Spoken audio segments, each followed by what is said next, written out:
வணக்கம். திருமணத்திற்கு முன் ஆண்கள் திருமண முன் ஆலோசனை பெறுவது நல்லதா?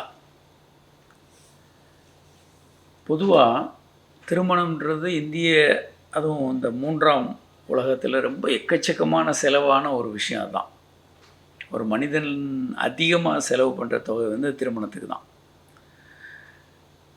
எல்லாருக்கும் சாப்பாடு, துணிமணிகள், நகைகள் அப்படின்னு மிக பிரம்மாண்டமாக, அதுவும் இப்போ முகேஷ் அம்பானியெல்லாம் சார்ட்டர் ஃப்ளைட் வச்சு எல்லாரையும் கூப்பிட்டு போய் டெஸ்டினேஷன் வெட்டிங் இந்த மாதிரி 500 கோடி 600 கோடி 1000 கோடின்னு செலவு 1300 கோடி என்னவோ செலவு பண்ணியிருக்கார். இப்படி பகட்டாக கொண்டாடுவது பல நேரங்களில் இந்த திருமணங்கள் அந்த தாலியினுடைய ஈரம் காயறதுக்குள்ளே ஹனிமூனில் திருமணம்னே சண்டை போட்டு வார்த்து பண்ணுறவங்கலாம் இருக்காங்க. இப்போ திருமணத்திற்கான முன் தேவை என்ன அப்படின்னா, ஒன்று அவங்களுக்கு உறவுகள் பற்றி நாம் எதுவும் பாடப்புத்தகங்களையும் படிக்கிறதில்ல. பெற்றோர்கள் எக்ஸ்பர்ட்ஸ் இல்லை உறவுகளில். அவங்க நமக்கு முழுமையாக அதை பற்றி பேசுகிறதில்ல. ஏன்னா அது எக்ஸ்பர்ட்டாகவும் இருக்காது. இதில் நிறைய கண்டுபிடிச்சிருக்காங்க. ஆனால் அந்த விஷயங்கள் எல்லாம் ஒரு எளிமையான மனிதன் கையில் செல்ஃபோன் மாதிரி வந்து அடையிறதில்ல. ஸோ இந்த உறவுகள் பற்றிய ஒரு புரிதல் நமக்கு, அதனால தான் இந்த சாமியார்கள் பேசும்போதெல்லாம் நமக்கு ரொம்ப ஆச்சரியமாக இருக்கும், எப்படி இவ்வளோ விஷயங்களை பேசுகிறாங்க அப்படின்னு. உறவுகள் பற்றி ஏற்கனவே நிறைய கண்டுபிடிச்சிருக்காங்க. அந்த நிபுணர்கள் அதை நமக்கு சொல்லிக் கொடுக்கும்போது, அப்போ ஒரு விஷயத்தை எப்படி அணுகணும், ஒரு பிரச்சனைன்னு வரும்போது எப்படி அணுகணும்னு தெரிஞ்சிக்க முடியும். அதனால் அந்த கவுன்சிலிங் ரொம்ப ரொம்ப உபயோகமானது. கிறித்துவ மதத்தில் மட்டும் அது கொஞ்சம் இருக்குது. ஆனால் அதுவும் ஒரு பக்தி சார்ந்த ஒரு விஷயமா இருக்குது, விஞ்ஞானம் சார்ந்த விஷயமா இல்லாமல் ஓரளவுக்கு ஒரு லைட்டாக கொஞ்சம் பெண்ணடிமைத்தனம், ஓரளவுக்கு பக்தி சார்ந்த ஒரு முறையாக இருக்குது.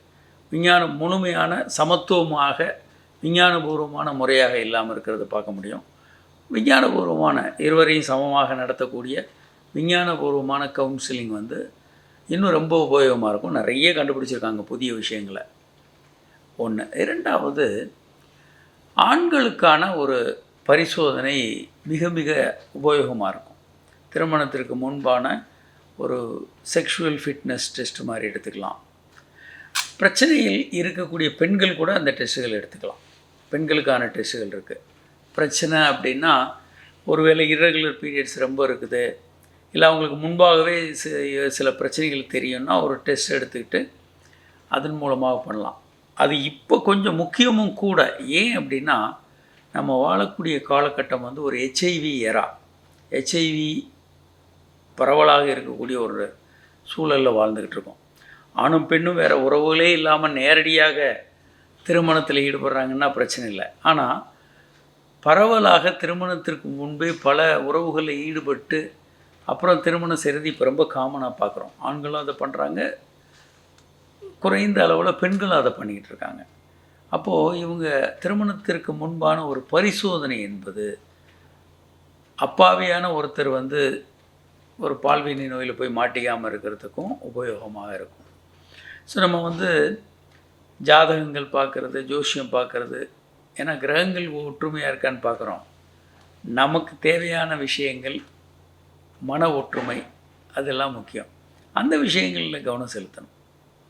அதுதான் உண்மையில் அந்த திருமணத்தை காப்பாற்றக்கூடியது. அதனால் லட்சக்கணக்கில் கோடிக்கணக்கில் நம்ம செலவுகள் பண்ணுறதுக்கு பதிலாக ஒரு எளிமையான கவுன்சிலிங், ப்ரீமெரிட்டல் செக்கப் திருமணத்துக்கான முன் தேவை. அதுதான் உண்மையான திருமணத்திற்கான தயாரிப்பு. பகட்டான திருமணம், மற்ற தயாரிப்புகள் எல்லாம் ஒரு பகட்டான விஷயங்கள் தான். வணக்கம்.